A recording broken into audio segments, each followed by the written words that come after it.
The rescue in the firestorm, the sky burned red above a strange alien planet. Huge fireballs rained down, tearing through the jungle, leaving smoke and flames behind. Jack, a young human pilot, was running through the thick vines and alien trees. His chest heaving, lungs burning. His ship had crash-landed only an hour ago, and already the planet felt like it was trying to kill him. His boots slid across wet ground as another flaming rock hit the earth behind him with a deafening boom. He ducked behind a rock, heart racing. "Great," he muttered. "I'm stranded in hell." Jack wasn't a soldier. He wasn't a hero. He was just a cargo pilot, taking the job to pay off his ship's debts. He had no idea why this planet was marked safe on the star maps. Nothing about this place felt safe. Then he heard it. A scream. It wasn't just any scream. It was high-pitched, sharp, full of fear and pain. And it wasn't human. Jack peeked around the rock. Through the smoke and heat shimmer, he saw her. An alien girl, young, slim, with silvery blue skin that shimmered even through the ash. Her long hair whipped in the wind. She was trapped beneath a fallen tree, flames closing in. She cried out. Again, her voice trembling with pain. Jack hesitated. It could be a trap. He'd heard stories, planets that lured humans in with fake signals. Creatures that looked innocent, but weren't. But then her eyes met his through the smoke. They were glowing purple, wide with terror. And hope. "Damn it," Jack whispered and jumped from behind the rock. He sprinted across the burning field, coughing, arms shielding his face. A fireball hit nearby, throwing him off balance. But he kept going. The girl turned her head and screamed again, thinking the fire would eat her alive. She didn't see him coming until he was beside her, lifting the heavy log off her small frame. She gasped, staring at him in shock. You're not one of us," she whispered. Jack didn't reply. He was too busy trying to drag her to safety. Ground shook behind them. Trees were falling. The fire was closing in. Jack threw her arm over his shoulder. "Move, we've got to go." She limped beside him, her leg bleeding. They ran, half stumbling, as the flames chased them. Her breathing was ragged, and her feet barely touched the ground. Finally, Jack spotted a shallow cave in the side of a small cliff. He pushed her inside, collapsing beside her just as the fire swept past, roaring like a monster just outside the stone walls. Both of them lay there, panting in the smoky dark. After a moment, she sat up and looked at him, really looked. "You saved me," she said quietly. Jack shrugged, brushing ash from his face. "Couldn't just let you burn." She touched his chest lightly, as if confirming he was real. "You're a human, last I checked, yeah?" He gave her a tired smile. "Name's Jack, you?" Her voice was soft. "Virea." The flames outside finally began to die down, but the silence between them grew heavy. She stared at him strangely, as if measuring something important. Her cheeks darkened with color, almost like a blush. "What?" he asked. She hesitated, then whispered, "In my culture, saving a maiden during a firestorm is a sacred act." Jack blinked. "Okay." Her voice was even quieter now. "It means you've accepted the bond, that we must marry." Jack stared at her. "Wait, what?" Before she could explain, movement echoed outside the cave. Figures stepped out of the smoke, tall alien warriors with glowing armor, strange weapons, and sharp eyes. All of them looked at Jack. None looked happy. One stepped forward, staring directly at him. "You have saved the High Daughter," he said in a deep, rumbling voice. "The bond is sealed." Jack got to his feet quickly. "Hold on. I didn't agree to anything." Virea stood as well, looking between him and the warriors. Her voice trembled. "Please, don't fight them. It's not just a rule, it's a law. Ancient and unbreakable." Jack's mind raced. What had he just walked into? He saved a girl's life. Now an entire alien culture expected him to marry her. And they didn't look like the type to take no for an answer. Jack stood still as the alien warriors circled him, their armor glowing in patterns he didn't understand. The leader had a long staff in his hand, made of some crystal that pulsed like a heartbeat. Behind him, the smoke still curled from the burning forest, but inside the clearing, all eyes were on the human. Varaya stood beside him, eyes low, hands folded over her chest. She didn't look proud. She looked scared. Jack's voice was low. "Can someone please explain what's going on?" The warrior leader raised his chin. "You saved the life of the High Daughter during the sacred firestorm. By our oldest law, she now belongs to you, and you to her." "I didn't mean to." Jack started. "Intent is not required," the alien replied coldly. "Only action." Jack turned to Varaya. "Tell them I'm not staying. I have a ship. I need to go." She looked up at him, guilt in her eyes. "If you leave now, it will bring shame. On me, on them. They won't allow it." He looked around. The warriors weren't moving, but their hands rested on weapons. Jack's fists clenched. He wasn't a fighter, but he'd been in rough places before. He knew what this felt like. A cage. The warriors marched them toward the village stone walls. Covered in vines, hanging lights made of glowing fruit, alien symbols carved into wood and stone. Dozens of villagers came out, whispering in their native tongue. Some pointed. Others dropped to one knee. He heard one word again and again. Bonded. Old women began singing. Children threw petals at his feet. And Varaya. She just walked. Beside him, like she was sleepwalking. They reached a large dome in the center of the village. Inside, the floor was soft like moss, and there was a low pool in the center. Several alien women surrounded Varaya and pulled her away. "Wait!" Jack called. An elder woman approached him.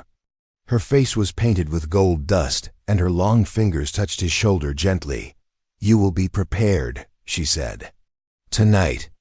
"The joining." Jack stepped back. "Joining? As in no. This is a mistake. This wasn't what I signed up for." The elder tilted her head. "You saved her with no thought of reward. That is the rarest kind of honor. You cannot break the bond now."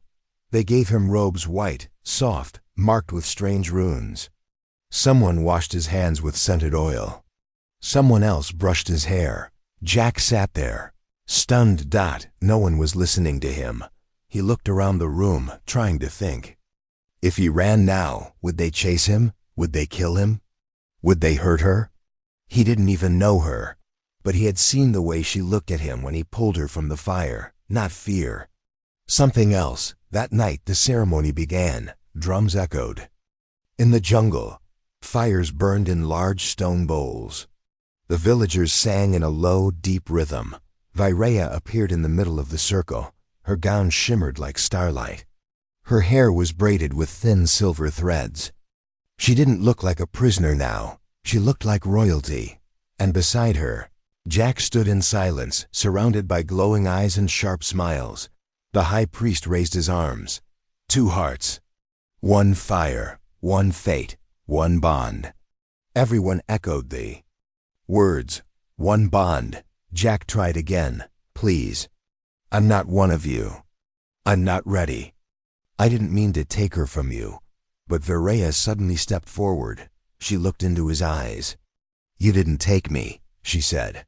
"You gave me a second life. You don't understand our ways." "I know that. But the bond is real now. I feel it. It ties my soul to yours." Jack felt the heat of the fire on his face. Her words hit him harder than the smoke ever did.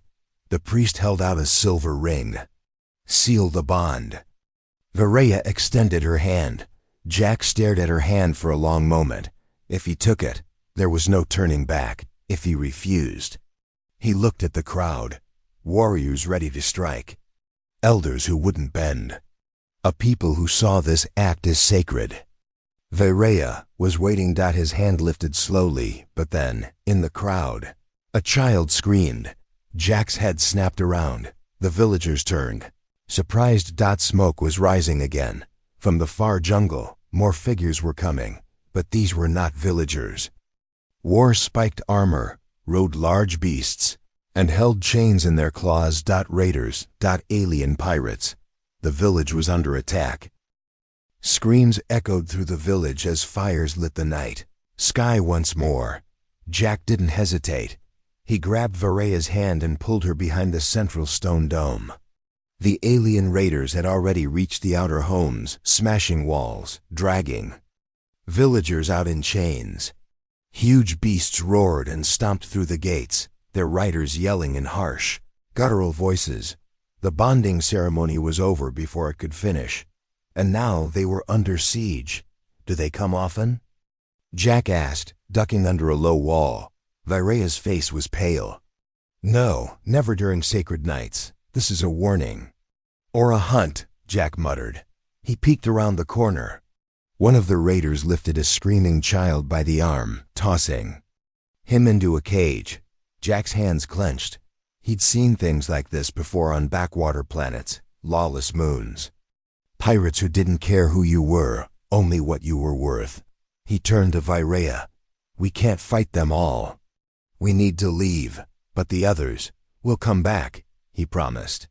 But first, I have to get you out. He wasn't thinking like a stranger anymore. He wasn't thinking about marrying a girl he barely knew. He was just thinking, I saved her once, I'll do it again. Jack led Varea through a broken fence behind one of the storage buildings. Smoke filled the air. Explosions shook the ground. Screens were everywhere. They ran through the forest trail, down to the crash site where Jack's ship still lay in pieces. The hull was scorched and twisted, but the cockpit remained mostly intact. Jack had already started working on repairs before all this madness began. Now he just hoped the emergency lift systems would power up. He threw open the side panel and yanked out a power core. Come on, he whispered, jamming it into the boot panel. The ship HUMMED flickered. Then sparked. Lights came to life, faint but working. Varea stared in awe. Your ship, it breathes. Jack gave her a small grin. She's old, but she's not dead yet. He jumped into the seat and started the reboot process. Varea climbed in after him, watching his fingers fly over the controls. Do you know how to fly this thing? He laughed dryly. I don't know how to marry a space princess either, but here we are. Behind them, trees shook, the sound of beasts. They were coming. Jack cursed under his breath and slammed the ignition. The ship groaned, lifted a few inches. Then sank back down. Not enough power, Jack said, checking the levels. One more core. He ran to the back panel and ripped out another emergency cell from the floor storage. As he did, Varea stepped outside and froze. She saw something. A small figure behind the trees. A young girl, just a child, limping, crying, chased by one of the raiders. Varea didn't think. She ran, Varea. Jack yelled, dropping the core. She reached the child just as the beast charged. She grabbed the girl and turned her body, shielding her from the whip crack that followed. The beast rider raised his weapon again, but Jack tackled him from behind, knocking him off the saddle. The alien growled and swung. Jack ducked and punched, hard, right into the thing's jaw. It stumbled back. Varea pulled the girl to safety. The raider stood again, enraged. Before it could charge again, Jack grabbed a flare gun from his belt and fired, straight into the beasts. Face. It reared back, howling, throwing its rider into a tree. Jack grabbed Varea's hand again. Now we go. They rushed back to the ship. This time, with the second core in place. The engines roared louder. The ship lifted off the ground slowly, wobbling at first, then rising higher. Below, raiders poured into the clearing, but it was too late. The ship broke through the treetops and into the open sky. Inside, Jack collapsed into the pilot's seat, breathing hard. Varea sat across from him, holding the child in her lap. The little girl was safe. Her big eyes stared at the human with wonder. You saved her too. Virea said softly. Jack leaned back, tired. I guess I'm just collecting problems today. She smiled a little. No, you're collecting bonds. Jack stared at her for a long moment. She wasn't just a girl anymore. She was brave, kind, selfless. He didn't know what to say. He looked out the window as the stars came into view, but something inside him whispered, "You don't want to leave her anymore." The stars drifted past the ship's window like glowing dust.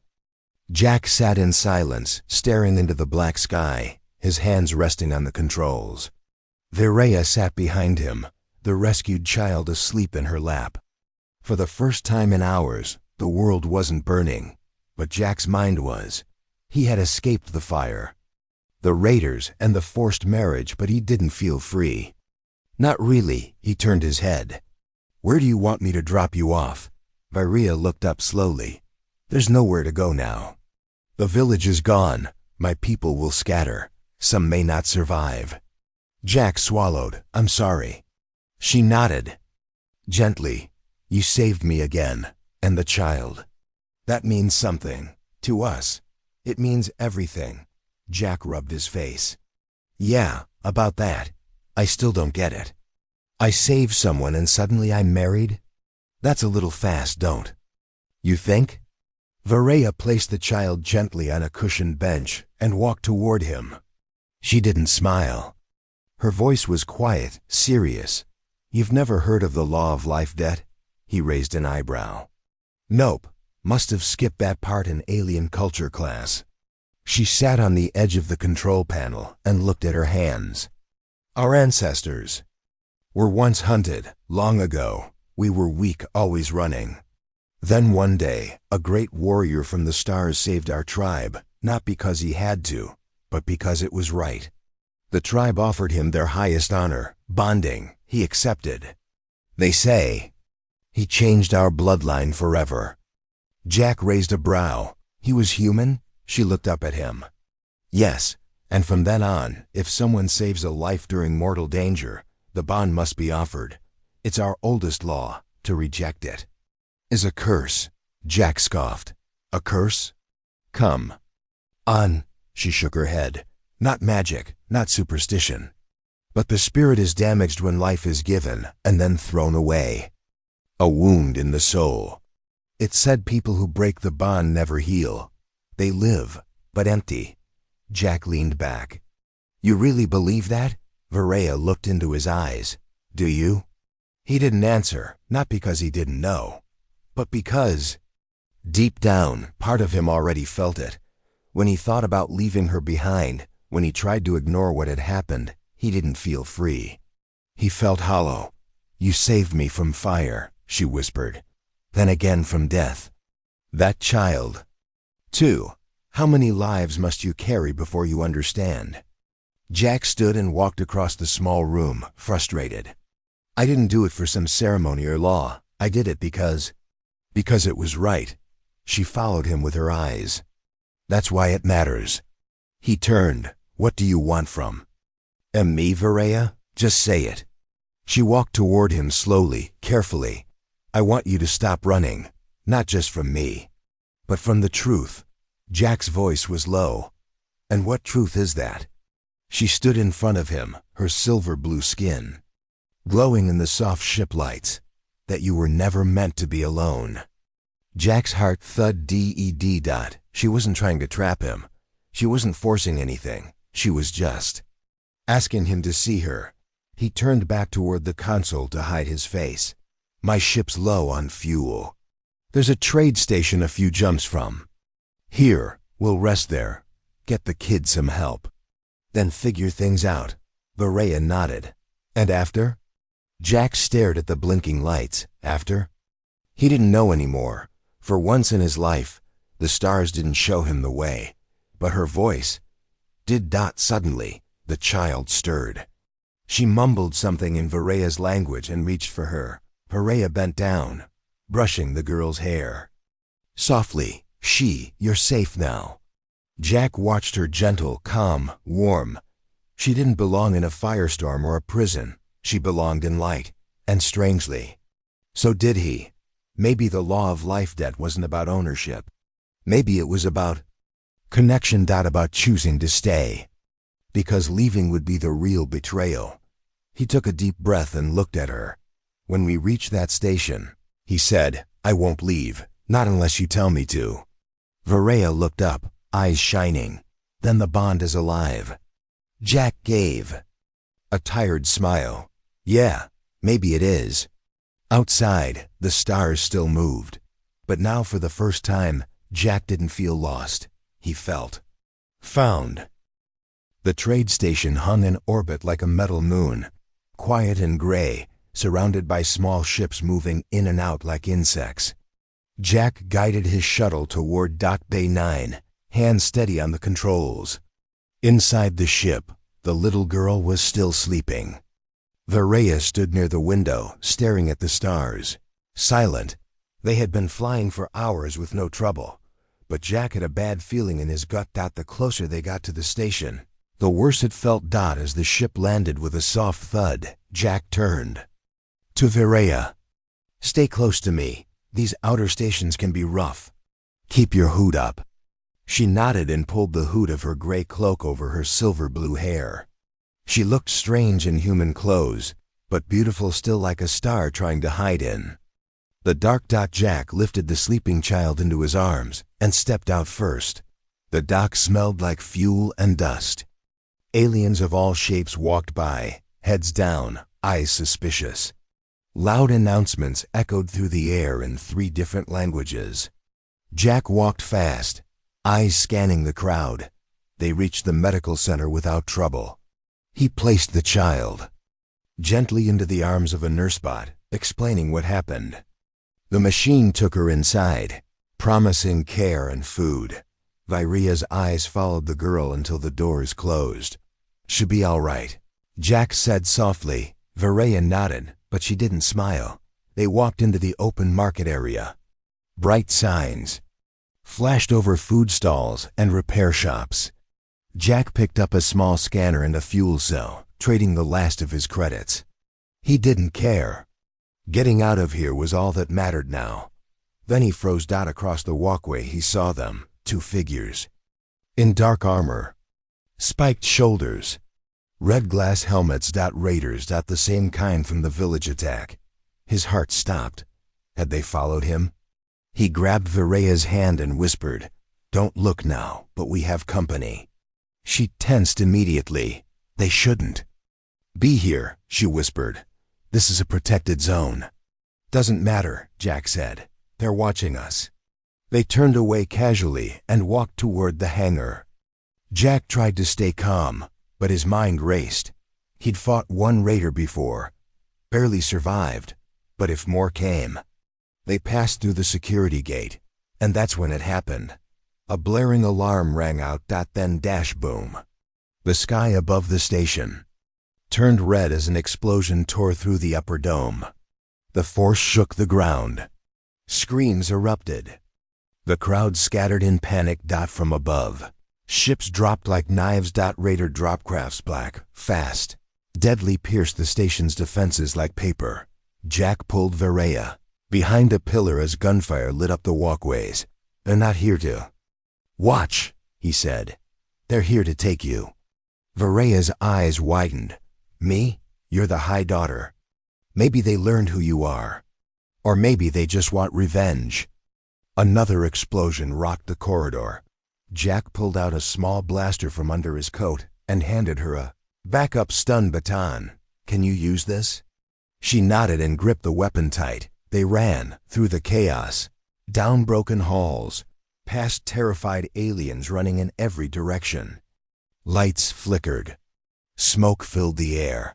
Behind them, the raiders followed, yelling commands, dragging people in chains again. Back to the ship, Jack said. If we can reach it, we're gone. They reached the dock bay and saw 3 raiders standing guard in front of the shuttle. Jack cursed. They were waiting for you. Varela looked around. We'll have to fight. Jack checked his charge pack. I've got 10 shots. I've got courage, she whispered. They moved together. Jack fired first 2 shots fast. One raider went down. The others turned, charging forward. Viraya swung her baton hard, striking one in the neck. It howled and stumbled. Jack shot the third in the leg, then kicked it down and stunned it cold. The path to the shuttle was clear, but more screams came from behind. Dozens more raiders. No time. They jumped into the cockpit. Jack slammed the hatch button. The doors closed just as a blade hit the side. The ship shook as it lifted. "Engines holding," Jack said, teeth clenched. Come on, come on." The raiders fired from below. Shots cracked the ship's belly, but Jack hit the boosters and the ship roared forward, tearing out of the dock like a comet. They escaped. Again. Silence filled the cockpit. Smoke drifted from a burned panel. Sparks popped near Jack's foot, but they were alive. Viraya collapsed into the seat beside him, shaking. "They'll never stop, will they?" Jack looked at her, eyes steady. "Not until they're stopped." Her fingers trembled, but she placed her hand over his. "I trust you," she whispered. He didn't reply, but his hand didn't move either. The stars outside the shuttle blinked slowly, like calm breaths after chaos. Jack sat alone in the cockpit, eyes red from smoke and exhaustion. His hands rested on the flight controls, but the ship was in autopilot now. They had escaped again. He had fought again. He had survived again, but he wasn't sure how much longer that could last. Behind him, Viraya was quiet. She hadn't spoken since they left the station hours ago. She sat in the back, wrapped in a blanket, arms crossed, staring at the floor. Her silver hair was loose now, her glow dimmer than before. Jack kept glancing at her through the reflection in the glass. He wanted to say something, anything, but the words felt heavy. Finally, he stood and walked to the back of the shuttle. "You haven't eaten," he said, holding out a sealed food pack. She looked up slowly. "I'm not hungry." He sat across from her. "Me neither." They sat in silence. Just the quiet hum of the ship filled the air. After a while she spoke. "You asked me before what I want from you." Jack nodded. She kept her eyes on the floor. "I don't want you to feel trapped. I don't want to be a chain around your neck." "You're not," Jack said quickly. She looked at him now, truly looked. "But you haven't chosen either. You're still standing between two worlds. Half in mine, half in yours." Jack leaned forward, elbows on his knees. "Because I'm scared." She blinked, surprised by his honesty. He kept talking. "Scared of giving up the life I knew. Scared of committing to something I don't fully understand. Scared that if I stay, I'll lose myself." She didn't interrupt, and yet, Jack continued, "When I think about leaving you, about watching you walk away and vanish into the stars, it hurts more than I expected. Like something inside me is cracking." Viraya's voice was soft. "That's the bond. It's already formed," Jack sighed. "Even if I never said yes?" She shook her head. "It doesn't always wait for words. Sometimes the heart decides first." He looked down. "So what do I do?" "Decide," she said simply. "Not because you're forced, but because you want to." Jack looked out the small window beside them. He thought of Earth, of space, stations and shady jobs, of cold nights in a tiny bunk with no one waiting. He thought of wandering stars and lonely meals. Then he looked at her. She had risked her life to protect a child. She had fought beside him. She had believed in him before even he did. "I never belonged on Earth," Jack said quietly. "Never had a home, not really, just jobs, just flying from one place to the next. No reason to stay." She watched him, listening carefully. "But with you," he continued, "I feel something I've never felt before." She tilted her head. "What?" He smiled, just a little. "Like I matter." Her eyes shimmered and her voice trembled. "You do. To me you do." The ship beeped. Jack stood and walked to the front. "We're nearing an unclaimed moon," he said. "Empty, peaceful, no colonies, no patrols. We can land and rest for a while." She nodded. That sounds perfect. They landed in a small valley of pale grass and silver trees. Strange birds flew overhead, their wings glowing under the low sun. The air was clean, the sky gentle. Jack set up a small tent beside the ship. He lit a fire using leftover wood from a broken crate and warmed a pot of food. Varaya joined him, sitting close. For the first time in days they weren't running. The flames danced between them. You still scared? She asked softly. Jack looked at her. Yeah, but not of you.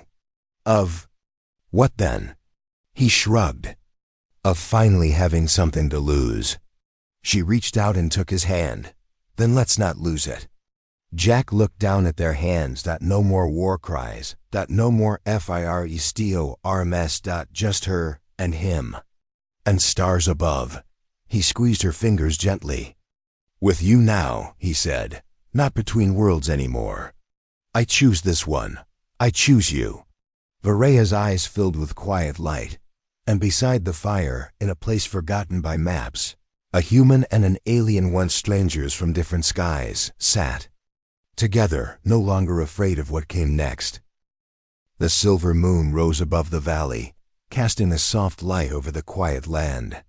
The fire had burned low, just glowing embers now. Jack sat beside Varaya, her head resting gently on his shoulder, their fingers still laced together. They hadn't spoken for a while. They didn't need to. For the first time, silence wasn't heavy. It was peaceful, but peace doesn't last forever. The shuttle's console beeped, 3 short tones. A signal. Jack stood slowly, careful not to wake Varaya. He walked to the cockpit, checked the screen, and narrowed his eyes. A message was blinking. Survivors located, request assistance. Coordinates followed. He sighed and rubbed his face. Varaya appeared in the doorway. What is it? Your people, he said. A few survived the attack. They're hiding in the deep forest zone. Low supplies, no ship. She walked to him. Her voice soft but strong. We have to go, Jack nodded. Yeah, we do. They powered the ship and rose from the moon's quiet surface, slicing through the clouds like a promise. The stars guided them to the hidden zone, where dense green trees stretched across the land like a sea of leaves. They landed gently near the signal source. When the hatch opened, a few tired figures came into view, elders, wounded warriors, and 2 children. They froze when they saw Jack, but then Varaya stepped forward. I'm alive, she said, voice clear. And this human, he is with me. The elders exchanged quiet looks. Jack helped pass out food and water. No one spoke to him at first, but no one raised a weapon either. Slowly, that was enough. One old woman limped forward and touched Varaya's cheek. The bond still lives? Varaya glanced back at Jack. Yes, she whispered. It does. The woman smiled. Then the stars are not done with us yet. They stayed 2 days in the forest clearing. Jack repaired a broken cum tower. Varaya treated wounds and comforted the lost children. Together, they helped the broken tribe breathe again. On the 3rd night, the elders gathered around the fire. They called Jack forward. You've done more than save a life, the high elder said. You gave hope when we had none. Jack looked at them carefully. I didn't do it for reward. The elder nodded. That's why it matters. Another elder stood. We did not finish the ceremony before. The bond was not fully sealed. You still have a choice, human. All eyes turned to Jack. He looked at Varaya. She wasn't wearing her ceremonial robes. No lights, no music. Just her tired, a little scarred, but still shining, still brave. Still his. Jack stepped forward. His voice didn't shake. I choose her. I choose the bond, not because of a rule, but because I finally understand what it means. A new robe was given to him, simple but warm. He wore it without protest. This time, no force, no pressure, just tradition and truth. Varaya stood opposite him, a soft smile on her lips. The high elder raised a new crystal ring. Under the stars and through fire, two hearts were tested. They did not break. Now they stand as one. Jack took Varea's hand. He slid the ring over her finger, and she did the same for him. That no roar of celebration followed. Just quiet peace, the kind that says, "We made it." That night, in their small tent beneath the leaves, Jack looked up at the stars again. "I spent my whole life flying," he said. "Never stopped to land." Varea curled against him, her voice a whisper. "And now," Jack smiled, "I'm done running." She placed her hand on his chest, where his heartbeat calmed. "You're home now." He closed his eyes finally. At rest. Epilogue. 1 year later, the village had been rebuilt. New walls, new homes, a new way of life. But this time, humans and aliens lived side by side. Jack stood beside a work table, fixing a child's toy that blinked and spun in circles. Nearby, Varea led a group of young girls in self-defense training. She laughed easily now. Peace had returned, but not by accident. It had been fought for. Earned. And in the center of it all stood a man who had never believed in fate. Until he saved a stranger, and she saved him right back. Now they stood as one, not because of fire or fear, but because love had grown strong and quiet, like the stars above them.